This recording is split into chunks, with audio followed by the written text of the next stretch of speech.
जो लोग वास्तव में कुछ करना चाहते हैं उन्हें रास्ता मिल जाता है, लेकिन जो लोग कुछ नहीं करना चाहते हैं वे बहाने खोज लेते हैं।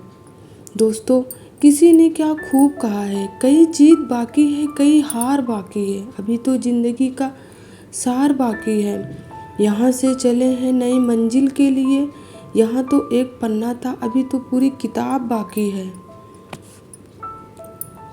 आप शीशा खुद को बना लें, जाहिर है जरा सी चोट खाकर ही टूट जाएंगे। तुम चलने का हौसला तो करो, दिशाएं बहुत हैं, कांटों की फिक्र मत करो, दुआएं बहुत हैं। दोस्तों, आइए मैं आपको एक कहानी के माध्यम से समझाती हूँ कि कैसे अपने हौसले को बनाए रखना चाहिए, कैसे खुद को कभी कमज़ोर नहीं समझना चाहिए, खुद की वैल्यू क्या होती है। आइए आइए आपको मैं एक स्टोरी के माध्यम से समझाती हूँ। एक बार एक बच्चे ने अपने पापा से पूछा कि पापा, मेरी लाइफ की क्या वैल्यू है। तभी पापा ने कहा, अगर तुम सच में अपनी लाइफ की कीमत समझना चाहते हो तो मैं तुम्हें एक पत्थर देता हूँ। इस पत्थर को लेकर मार्केट में चले जाना और अगर कोई इसकी कीमत पूछे तो कुछ मत कहना, बस अपनी 2 उंगलियां खड़ी कर देना। वह लड़का मार्केट गया और कुछ देर तो वहाँ ऐसे ही बैठा रहा, लेकिन कुछ देर बाद एक बूढ़ी औरत उसके पास आई और उस पत्थर का प्राइस पूछने लगी। वह लड़का एकदम चुप रहा, उसने कुछ नहीं कहा और अपनी 2 उंगलियां खड़ी कर दी। तभी वह बूढ़ी औरत बोली, 200 रुपये। ठीक है, मैं इस पत्थर को कीमत 200 रुपये दे दूंगी, तुम मुझे ये पत्थर दे दो। वह बच्चा एकदम से चौंक गया कि एक पत्थर की कीमत 200 रुपये है। पत्थर कहीं पर भी मिल जाते हैं, लेकिन उसका प्राइस 200 रुपये है।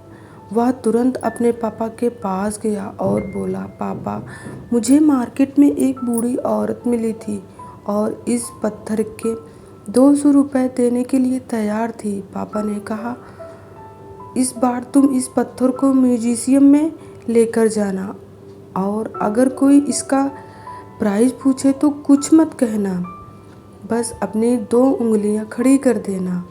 वह लड़का म्यूजियम में गया और वहाँ पर भी एक आदमी की नज़र उस पत्थर पर पड़ी और तभी उसने उस पत्थर का प्राइस पूछा।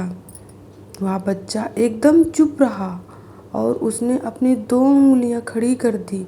तभी वो आदमी बोला, 20,000 रुपये।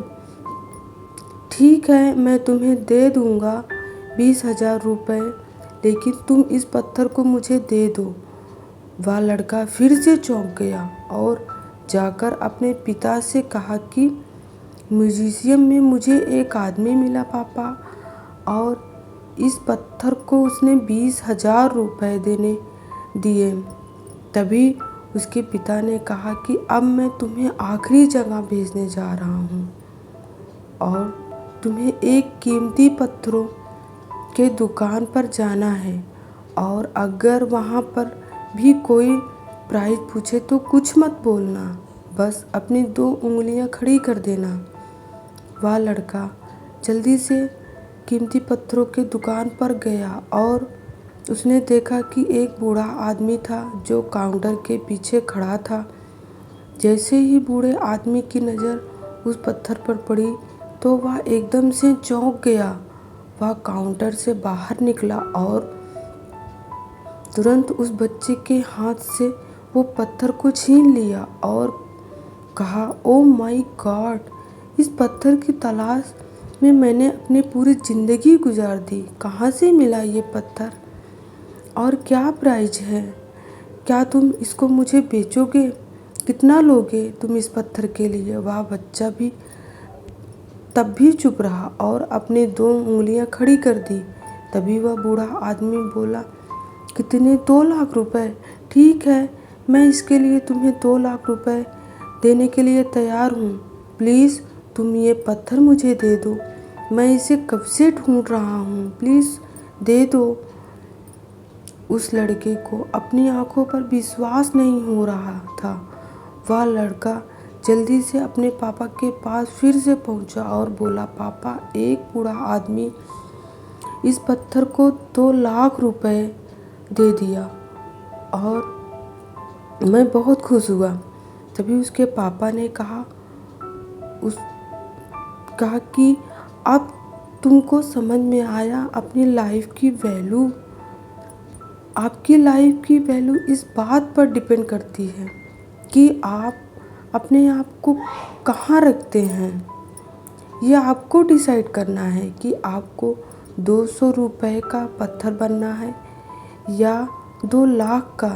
दोस्तों, ज़िंदगी में कई सारे ऐसे लोग होते हैं जो आपसे बहुत प्यार करते हैं, उनके लिए आप सब कुछ हैं, और कुछ लोग ऐसे भी होते हैं जो आपको एक वस्तु के रूप में उपयोग करेंगे, उनके लिए आप कुछ भी नहीं हो। ये आपके ऊपर डिपेंड करता है कि आपकी लाइफ की वैल्यू क्या होगी। दोस्तों, मैं इस कहानी के माध्यम से आपको यही समझाना चाहती हूँ कि कभी भी आप अपने आप को कम मत समझिए। बस लोगों का नज़रिया है, लोगों की सोच है।